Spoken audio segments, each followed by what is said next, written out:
네, 오늘 말씀의 제목을 보시면 우리의 기도가 응답받으려면 그렇게 정했어요.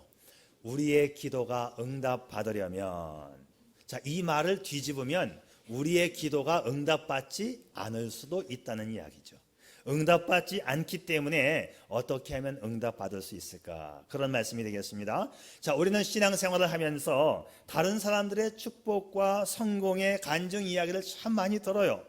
불치병에서의 치유, 경제적인 난국을 헤치고 성공한 이야기, 개천에서 용이 나도 자수성가한 이런 축복의 이야기 등 수많은 간증의 이야기를 듣습니다. 그런데 그런 꿈 같은 사건이 왜 나에게는 일어나지 않는 것일까? 자, 그런데 말이죠. 그런 기적 같은 사건이 성경에 있다면, 그리고 다른 사람들에게 현실로 나타나고 있다면 왜 나는 안 될까? 오늘 함께 의문을 던져보면서 그 문제 속으로 들어가 보시기를 바라겠습니다. 자, 우리가 살아가는 세상에는 수많은 문제가 있습니다. 쉽게 이길 수 있는 문제가 있는가 하면 자신의 힘이나 지혜나 능력으로 도저히 해결할 수 없는 그런 상황과 환경과 사건을 만나기도 합니다. 아무리 애를 써보아도 안 되었던 일들이 있습니다. 실패한 일들도 있습니다. 두드려도 안 열리고 애원해도 응답 없는 일들이 참 많이 있지요. 물론 하나님의 특별하신 의도 때문에, 하나님의 섭리 때문에 응답이 안 올 수도, 때로는 더딜 수도 있지만, 많은 경우 우리의 믿음이나 신앙적 문제 때문에 응답이 안 올 가능성이 더 많습니다. 자, 그러나 우리가 믿는 하나님이 전능하신 분이시고 그분이 지금도 살아계시고 우리와 함께 하시며 역사하시는 하나님이시라면, 그 하나님의 역사는 오늘 우리의 삶의 현장 가운데도 반드시 재현되어지는 것입니다. 자, 왜 나는 안 되는 것인가? 오늘 사건 속으로 한번 들어가 보시지요. 본문의 말씀을 보면 벙어리 되고 귀신 들린 아들을 제자들에게 데리고 왔다가 치료하지 못하자 제자들과 아버지가 논쟁하고 있는 장면 속에 예수님이 끼어듭니다. 너희가 무엇 때문에 변론을 하느냐? 자, 아마도 이 아이의 아버지는 제자들에게 아들을 맡기면 시원하게 고쳐줄 것으로 생각하고 찾아왔던 것 같아요. 또 제자들도 이것쯤이야 하고 능히 행할 수 있을 거라고 생각했는데 안 됐습니다. 자, 이 사건이 끝나가는 저 뒤에 28절쯤에 가보게 되면 제자들이 주님께 묻지요. 제자들이 조용히 묻자오되 우리는 어찌하여 능히 그 귀신을 쫓아내지 못하였나이까? 제자들이 하는 질문을 보게 되면 할 수 있을 것 같았는데 안 됐다는 거죠. 아마도 제자들은 귀신 들린 아이를 위해서 간절히 기도도 해보고 치료를 위해서 많은 애를 썼던 것 같습니다. 하지만 결과는 실패입니다. 자, 아버지의 입장에서는 제자들이 그것도 못합니까? 라고 항변을 했던 것 같고, 제자들은 못 고친 게 뭐 우리 책임이냐? 라고 하면서 나름대로 또 변명을 했던 것 같아요. 자, 주님께서 무슨 변론을 하느냐라고 물으신 걸 보게 되면 당시의 분위기가 썩 유쾌한 분위기는 아니었던 것 같습니다. 자, 우리들도 어떤 문제를 가지고 기도하지 않습니까? 그런데 한두 번 기도해서 안 되면 포기해버리는 경우가 참 많아요. 특별히 그 문제가 고질적인 문제이면 안 되는가 보다, 그냥 아예 쉽게 단념하고 체념하면서 포기해버립니다. 오늘 본문이 어쩌면 그와 비슷한 상황인데, 본문에서는 포기하지 않고 끝까지 해서 결국은 문제를 얻어냅니다. 자, 주님께서 이 상황에 개입하시면서 아버지에게 질문을 해요. 21절 보니까 언제부터 이렇게 되었느냐 물으시니 어릴 때부터입니다. 자, 어릴 때부터다.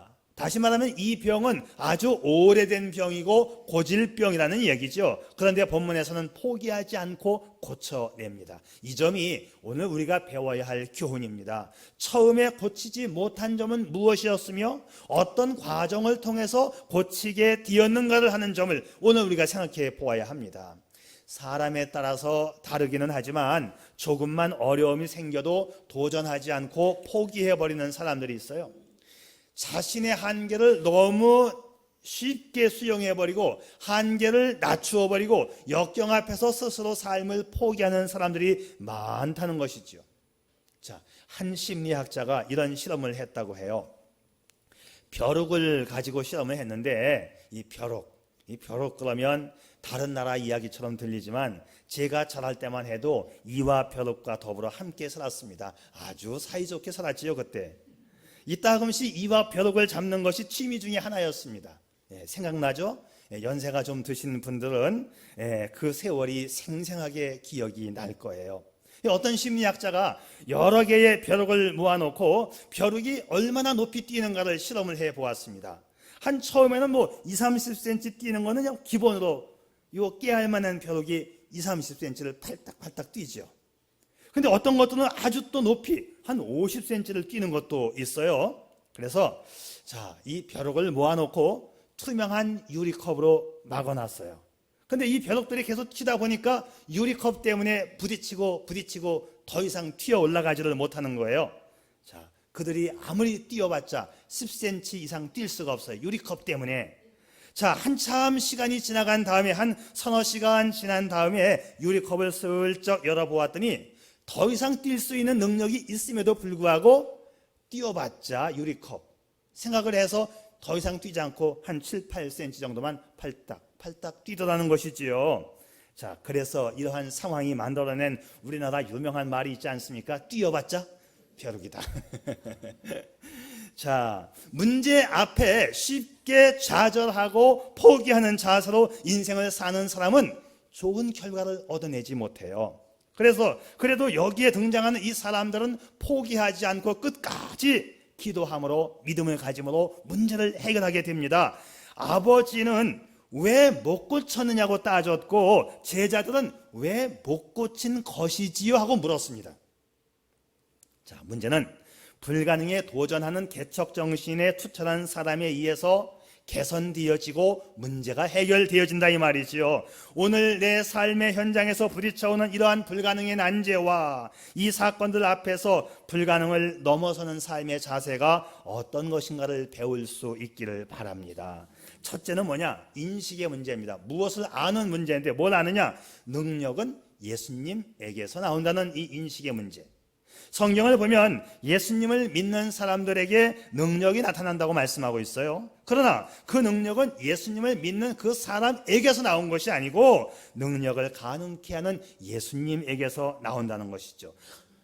이 단순한 진리를 많은 성도들이 그냥 묵인하고 잊어버리고 넘어갈 때가 참 많아요.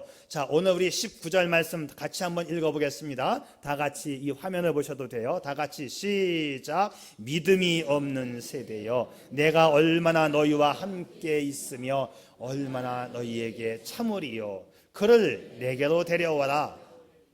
여기까지. 그를 내게로 데려와라. 이 말씀에서 강조된 말씀이 뭐냐?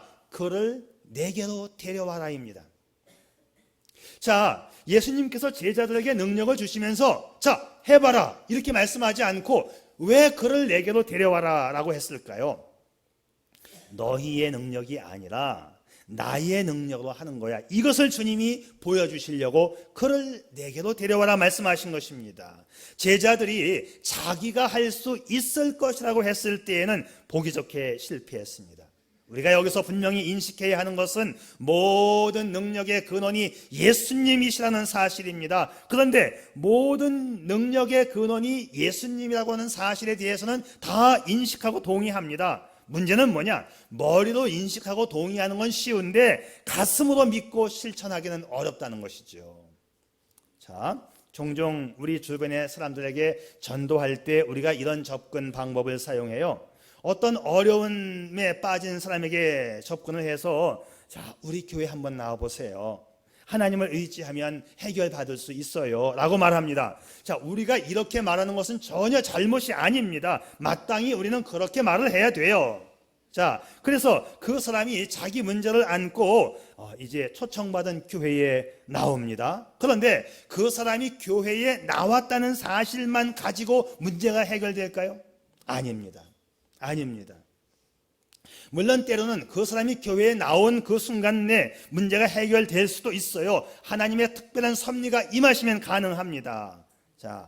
자, 여기서 또 중요한 것은 하나님의 능력의 섭리가 임하였을 때에만 된다는 것이죠. 중요한 것은 뭐냐 하면 어떤 종교적인 행사에 참여한 것이 문제가 아니라 하나님께서 역사하셔야 된다는 것입니다. 제자들도 고쳐보려고 얼마나 애를 썼겠어요. 그런데 하나님의 능력이 임하지 않으니까 제자들이 고치지를 못했습니다. 자, 어느 새 신자가 교회에 왔다는 것은 중요한 것입니다. 그러나 그 교회에 온 사건이 모든 문제를 해결해 주는 것은 아니다. 그가 전능하신 하나님을 만나야 되고, 자, 왜? 하나님이 문제 해결의 원인이기 때문입니다. 똑같은 원리로 어떤 사람이 교회를 오래 다니고 성경 공부를 많이 하고 직분을 가졌다 할지라도 그가 전능하신 하나님을 만나지 못하면 그에게는 아무 능력도 나타나지 않습니다. 우리를 치유하시는 궁극적인 치유자가 하나님이심을 믿으시기를 바랍니다. 사람들이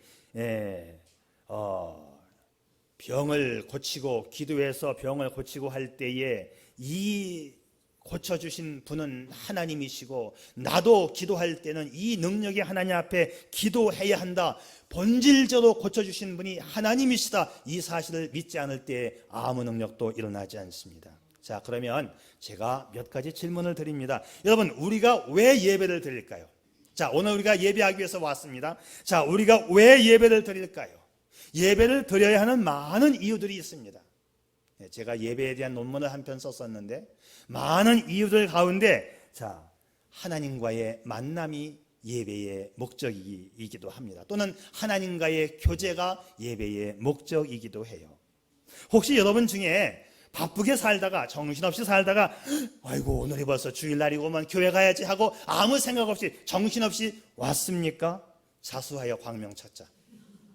자, 설령 바쁘게 살다 보면 그렇게 될 수도 있습니다. 그러나 그렇게 왔다 치더라도 오늘 전능하신 하나님을 만나고 갈 수 있기를 바랍니다. 여러분의 영혼이 주님 만날 수 있기를 축복합니다. 이번 추석에 제가 어머니를 뵈러 갔다 왔어요. 어머니께서 하시는 말씀, 우리 어머니는 시골에서 농사를 지시는데 요새 엄청 바빴다, 고추 따서 말리고 깨 베어서 말리고 배추에 농약 주고 엄청 바빠서 주일날이 그냥 3, 4일 만에 한 번씩 오는 것 같아. 어머니, 권사님 어머니가 이렇게 믿음 없는 말을 하시는 거예요. 주일날이 그냥 3, 4일 만에 오는 것 같아.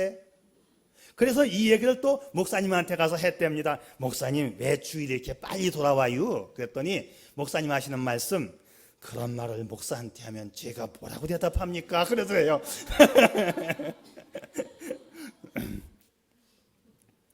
자, 하나님의 백성들이 참으로 살아계신 하나님을 바라보고 예배하는 그곳에, 두세 사람이 내 이름으로 모인 그곳에, 주님의 이름을 높이는 그곳에 하나님의 임재가 있을 줄 믿습니다. 그래서 믿음으로 예배하는 그곳에 하나님을 경험하게 되고 능력과 은혜가 나타나게 되는 것입니다. 형식적인 참여와 형식적인 예배가 아니라 오늘 예배를 통해서 하나님 만날 수 있기를 축복합니다. 두 번째 질문, 그러면 성경 공부는 왜 합니까? 여러분, 성경 공부를 왜 해요? 자, 오늘 오후에 성경 퀴즈 대회가 있는데, 자, 성경 공부를 하는 이유, 우리가 말씀 공부의 중요한 목적이 어떤 단순한 지식을 획득하기 위한 것, 자, 성경 공부의 초점이 단순한 지식의 획득이나 정보의 획득에 두는 것은 성경 공부를 하는 가장 나쁜 자세입니다. 중요한 것은 뭐냐면 지식을 얻는 것보다도 배운 말씀을 통해서 하나님을 경험하는 것입니다. 이 배운 지식, 배운 말씀대로 살아가는 것이 더 중요합니다. 말씀대로 살아가는 그곳에 문제가 해결되는 은혜와 능력이 나타날 줄 믿습니다. 왜냐하면 능력의 근원이 하나님이시기 때문이지요. 불가능해 보이는 고질적인 문제 앞에서 예수님이 문제 해결의 주님이심을 믿고 불가능에 도전하는 그 아버지였던 것처럼 저와 여러분의 믿음이 그렇게 될 수 있기를 축복합니다. 그래서 두 번째 중요한 것은 뭐냐? 예수님을 믿는 믿음이에요. 인식을 뛰어넘어 이제 믿음의 문제입니다. 문제 해결 능력이 주님에게 있다는 이 지식만 가지고는 아무 능력을 체험하지 못해요. 성경 공부에 대한 지식이 많다고 해서 능력이 나타나는 것이 아닙니다. 그 능력을 믿는 믿음과 실천이 중요하지요. 오늘 본문에 보면 귀신 들린 아버지의 제자들, 그리고 그 아버지 둘 다 믿음이 없었어요. 자, 먼저 아버지의 믿음을 살펴보겠습니다. 22절, 그러나 무엇을 하실 수 있거든 우리를 불쌍히 여기사 도와주소서라고 말해요. 자, 이 말씀에서 아버지가 믿음이 있어 보입니까? 없어 보입니까? 무엇을 하실 수 있거든 우리를 불쌍히 여겨 도와주세요. 자, 이 말에서 믿음이 있어 보입니까? 없어 보입니까? 있어 보여요? 자, 반신반이라는 단어가 나왔습니다. 박수 한번 쳐주세요. 제 설교 원고에 있는 단어예요. 어쩌면 그렇게, 굉장히 겸손한 표현 같지만 대단히 불신앙적인 표현입니다. 우리말로 바꾸면 반신반의, 하는 둥 마는 둥, 믿는 둥 마는 둥. 주님 능력 있으면 한번 해보세요, 그런 말입니다. 이것은 그러니까 주님께서 그 다음 절 23절 말씀에서 꾸짖습니다. 책망하십니다. 뭐라고? 할 수 있거든이 무슨 말이냐? 믿는 자에게는 능치 못함이 없느니라. 주님의 책망하신 말씀을 보게 되면 그 전절의 말씀은 믿음이 없다는 거예요. 자, 그러면 조금이라도 의심이 들어가면 그 믿음은 능력을 얻어내지 못한다는 것이지요. 자녀의 병고침을 위해서 찾아 나온 부모가 간절한 믿음과 이 간절함이 선행되어져야 하는데 고작 하는 말이 할 수 있으면 한번 해보세요. 이게 믿음입니까? 그러니까는 고침받지 못했다는 것이지요. 믿음은 바라는 것들의 실상이라고 성경이 말씀하고 있습니다. 그러므로 우리에게 중요한 것은 바로 믿음의 문제입니다. 하나님을 향한 우리의 믿음과 신뢰의 자세가 분명하다면 믿고 구하는 것은 받은 줄로 알라고 선언하신 주님의 말씀대로 능히 이루실 줄 믿습니다. 할렐루야. 자, 믿음이에요. 조금도 의심하지 않는 거예요. 간혹 보면 이렇게 말하는 분들이 있어요. 우리 예수 믿는 사람들이 기도하는 거는 당연한 거고, 그러니까 여기서 기도합시다 그런 말 다 하지 말고, 우리 실제적인 말을 해요. 어떻게 해야 해결할 것인가 실제적인 말을 해요. 자, 요 말 틀립니까? 맞습니까? 틀리는 말이죠. 그 순간에도 정말 우리의 전능하신 하나님을 믿는다면 문제 해결을 위해서 논의를 하다가도 우리 기도 먼저 합시다, 이렇게 해야 이것이 믿음입니다. 또 우리 어머니 얘기가 생각이 나는데, 우리 어머니 믿음 참 없으신가 봐. 아들을 목사 만드시고 이런 일이 있었어요. 우리 집에 하도 오래돼서 이제 무슨 내용인지 기억이 안 나는데, 뭔가를 우리 집에서 논의를 하다가 어떻게 하지? 막 논의를 하고 있었어요. 이 논의 중에 며느리인 우리 아내가 어머니 제가 기도할게요 그랬어요. 그랬더니 권사님이신 우리 엄마 하시는 말씀, 그거는 예수 믿는 사람들이 그냥 의뢰이 하는 말이지 넌 어떻게 그렇게 쉽게 얘기를 하니? 아이고, 어머니가 그러다니까. 그건 예수 믿는 사람들이 의뢰이 그냥 기도하자고 하는 거지 넌 어떻게 그렇게 쉽게 말을 해? 기도해야지요. 우리의 노력과 방법이 필요 없다는 것이 아닙니다. 그러나 그 순간에도 전능하신 하나님을 믿을 수 있다면 우리는 기도합시다가 먼저 나와야 되는 거 아닐까요? 어느 목사님이 혼자 등산을 하다가 실족하는 바람에 이 낭떠러지기로 절벽으로 떨어졌어요. 이 목사가 위급하고 다급한 순간에 용케 손을 뻗어가지고 소나무가지 하나를 딱 붙잡았어요. 단 하나의 소나무가지를 딱 붙잡았어요. 그리고는 위를 향해서 소리를 지릅니다. 사람 살려주세요. 거기 위에 누구 사람 없어요. 자, 위에서 소리가 들려옵니다. 그래 아들아 염려 말라, 내가 여기 있노라. 누구십니까? 했더니 나는 너의 하나님이야. 하나님, 저를 살려주시면 제가 평생 하나님 앞에 헌신하겠습니다. 하나님께서 하시는 말씀, 그래 나를 믿고 그 붙잡은 손을 놔라. 아니 그때 이 목사가 하는 말, 거기 하나님 말고 다른 사람 없어요?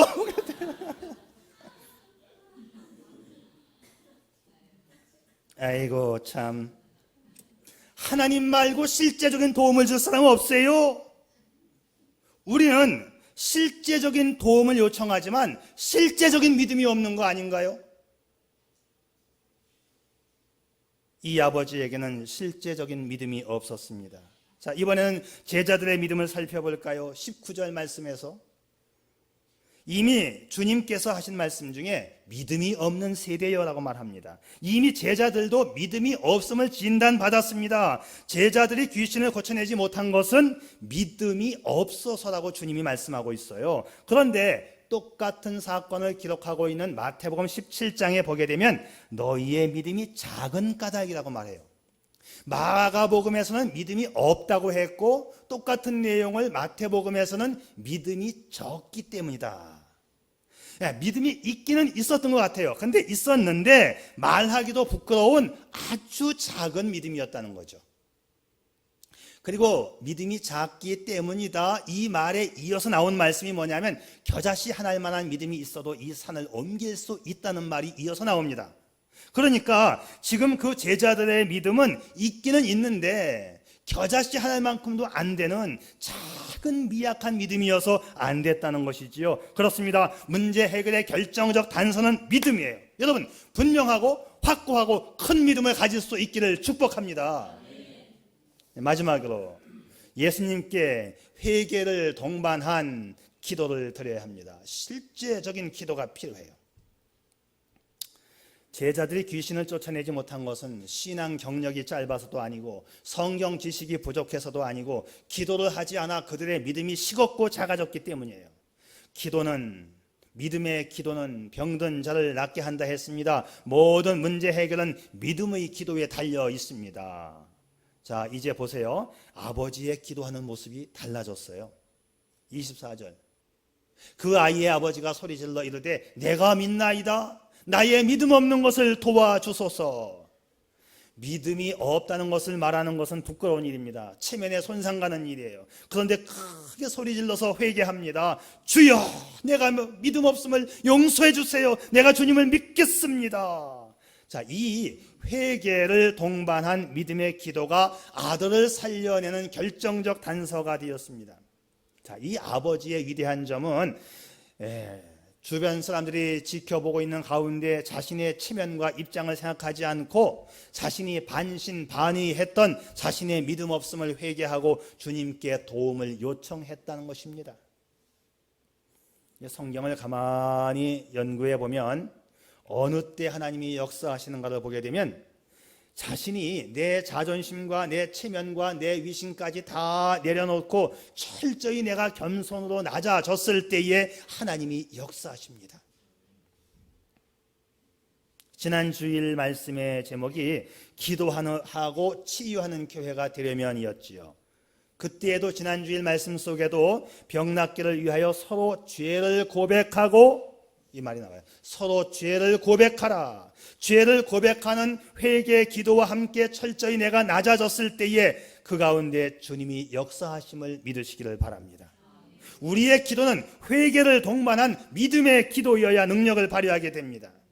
자존심 강하고 자기 속에 있는 것을 감추고 겉만 번지르 한 사람은 사람들에게도 인정받지 못하지만 하나님께는 더더욱 인정받지 못합니다. 그래서 진심의 기도를 드려야 돼요. 진심의 기도, 믿음의 기도, 회개의 기도. 어느 교회 장로님이 기도를 길게 하기로 소문난 장로님이 계시는데 이분이 예배 시간에 기도를 담당하게 됐어요. 그날도 이 장로님이 단에 올라오시더니만 창세기에서부터 요한계시록까지 성경 구절을 줄줄이 대가면서 기도를 얼마나 길게 하시는지 한 30분간 예배 기도를 하고 눈을 뜨고 보니까 목사님만 남고 성도들이 다 갔더래요. 그래서 이거 어떻게 된 일입니까? 그랬더니 아까 노아 홍수 때 다 떠내려갔습니다. 그래.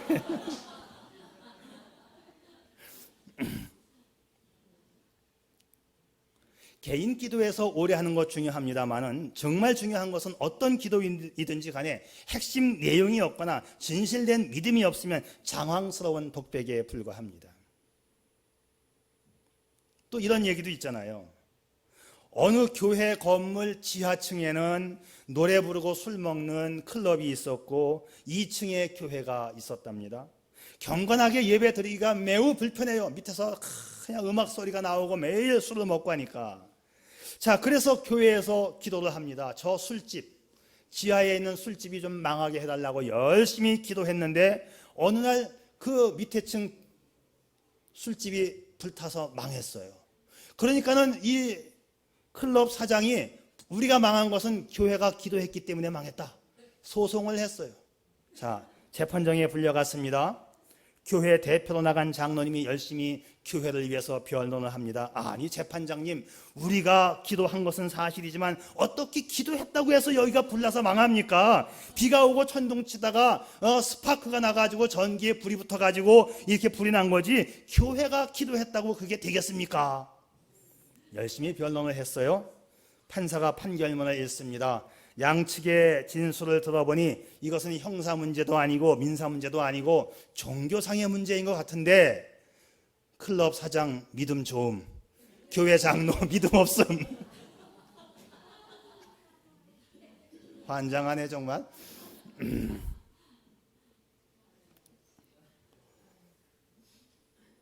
사랑하는 여러분, 우리가 믿음으로 기도하면 능력의 주님께서 응답하시는 줄 믿으시기를 바랍니다. 능력의 주님께 믿음의 기도를 통하여 새 인생의 역사를 날마다 창출해내는 복된 성도가 될 수 있기를 축복합니다. 기도하겠습니다.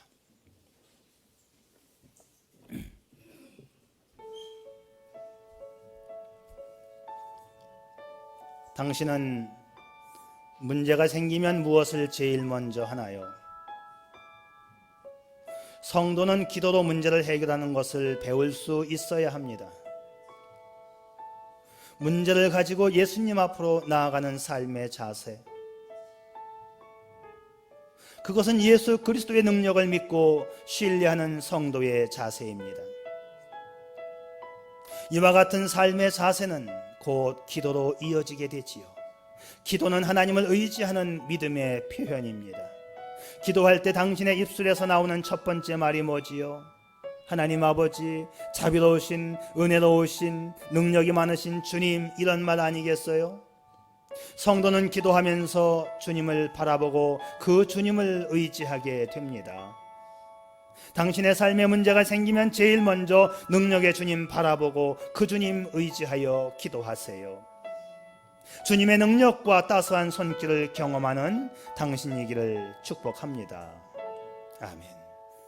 주님, 이젠 좀 더 믿음으로 살아가는 성도가 되길 원합니다. 언제나 주님 바라보며 문제가 있을 때 더욱 주님 바라보고 의지하며 주님의 능력을 구하는 성도가 되게 해 주옵소서. 구하는 자에게 주시기로 약속한 말씀을 믿고 기도하는 성도가 되게 해 주옵소서. 믿음의 기도 가운데 역사하시는 능력의 주님, 그 이름 예수님의 이름으로 기도드리옵나이다. 아멘.